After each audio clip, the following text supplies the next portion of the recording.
Well.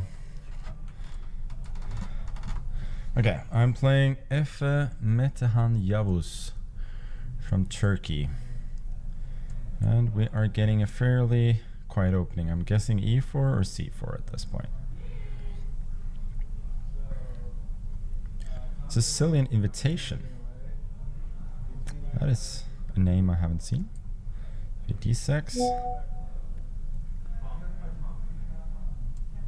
Queen D7, should we do that?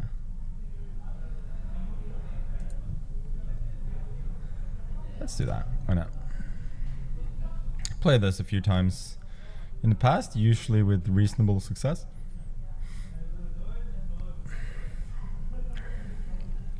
The idea is to protect this knight so that I can play b6, bishop b7 later on.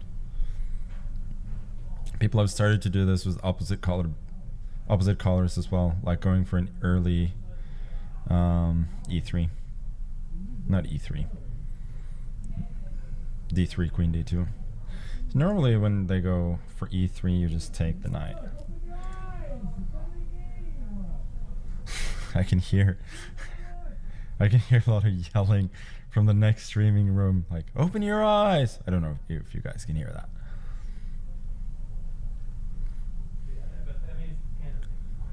Now you normally go f5. I had this against Chinese grandmaster with the name of Dr. Tiger a few weeks ago in Title Tuesday. I was doing fine initially, then I was doing not fine at all, and then I tricked him in time pressure, and I think that gave me tournament victory. At least it was close. At least d4, I'm not sure I love that for him. I think he should have been focused on trying to get e4 rather than d4.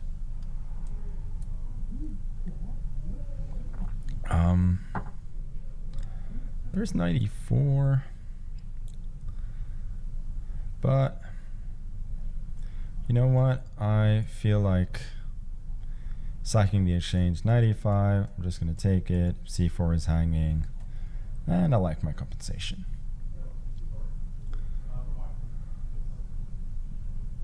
I think you have to move the mic closer to your face. Okay. Always some issues.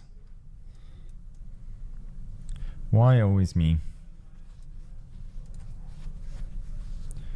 So the idea is that this bishop is most likely going to end up being poor one. It's got a pawn weakness here. My position is very solid. And yeah, generally there's a very decent amount of compensation for not, honestly, not a very big material investment.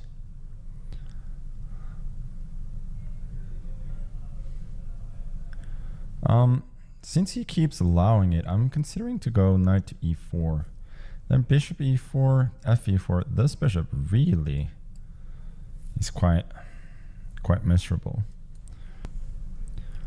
I think this is probably just more or less winning position for me. Well, at least now. Bishop g4.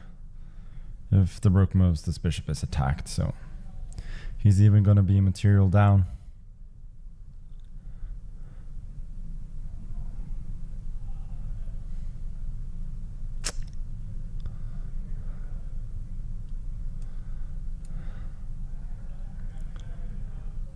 We can trade rooks, and why not? Every trade that brings it closer to this knight being the only piece on the board and dominating this bishop should be considered a success for me. I'm gonna go b5, I'm gonna go a5, a4 next, f3 I take, and then I invade with rook d3. Let's go b4. Not in the most patient mood right now.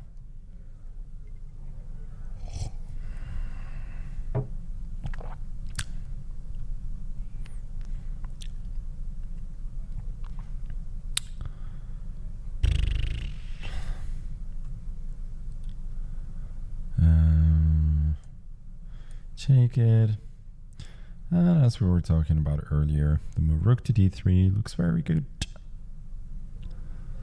Bishop f2. Or like cb, ab. Bishop f2, I can rook c3, rook d2. Even bc3, anything wins.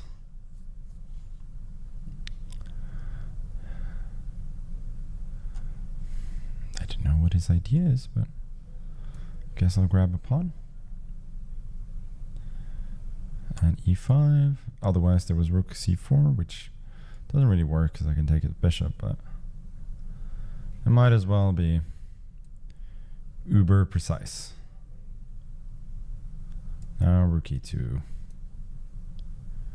And, well, he is fighting on admirably. But this is very much a lost cause.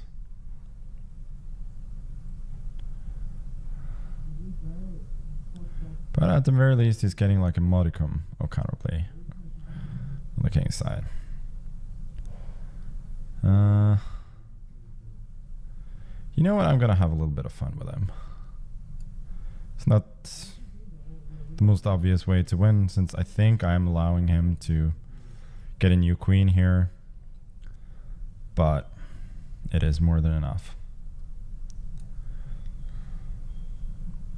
So now I'm gonna go king c4, forces bishop back, and then I'm gonna run with the pawn, and at the end of everything I'll pick up this bishop.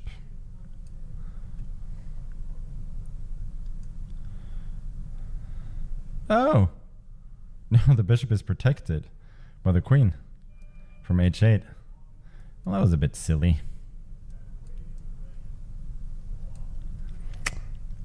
I mean, regardless, I'm 2 pawns up and have a completely winning position.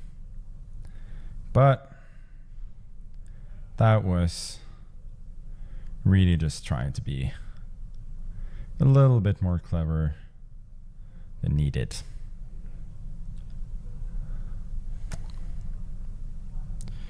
Let's... Oh, there's queen c3. I have to take a little bit of care. King b5. He has fought well. I gotta give him that. But he's still fighting a lost cause here. No more checks. I can march the king, or when he goes here, I can just win the bishop.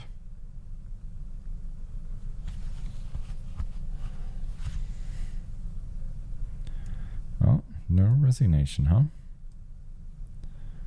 Where is the stalemate? I don't see it.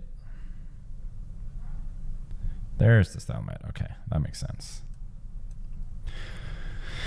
No, I don't fall for that anymore. Actually, I sometimes do, but not every time.